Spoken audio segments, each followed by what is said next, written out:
అందరికీ నమస్కారం అండి. ఈరోజు నీలగోరింత మొక్కలైతే చూపిస్తున్నాను మీకు.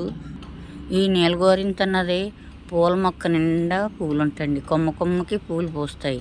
చిన్న మొక్కగా ఉండగా కూడా పువ్వులు పూస్తాయి. కాకపోతే ఇది మంచి వాసన వస్తుంది లైట్గాని. అలాగే ఇవి చాలా డెలికేట్ కూడా, ఇలా ముట్టుకుంటేనే రాలిపోతూ ఉంటాయండి సడన్గాను.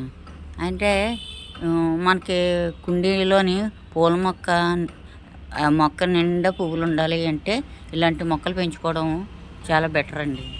అంటే చాలా మంచిది. ఓ రకంగా చెప్పాలంటే ఈ విత్తనాలు అన్నవి కూడా ఉంటాయండి. ఆ విత్తనాలు అన్నవి చాలా చిన్నగా ఉంటాయి. చూడండి, పువ్వులు కొయ్యకపోతే ఇట్లా ఉంటాయి అన్నమాట అండి. మనకి చూసారు కదా, ఇట్లా. కానీ కలరు బాగుంటుందండి. చక్కగా ఆరెంజ్ కలర్లో వచ్చినాయండి పువ్వులు. చూసారా ఎంత బాగున్నాయో. అయితే ఇందులో కూడా రంగులు ఉంటాయండి. తెలుపు, రెడ్, నీలం, అలాగే బ్లూ కలర్లోనే కాకుండా ఇంకా చాలా రకాలు ఉంటాయండి. వైలెట్ కలర్ అని రకరకాలు ఉంటాయండి. చూడండి, గుత్తు గుత్తులుగా పూస్తున్నాయి పువ్వులు అయితే మీకు. చూడండి, చూడటానికి మనసుకి ఆహ్లాదకరంగా అనిపిస్తుంది ఇలాంటి పువ్వులు. మేమైతే కొయ్యమండి. ఎందుకంటే కోసినా పెద్ద ఉండవండి, ఇవి వాడిపోతాయి, వెంటనే వాడిపోతాయి. ఇలా మొక్కలు ఉంటేనే ఆనందంగా ఉంటాయండి.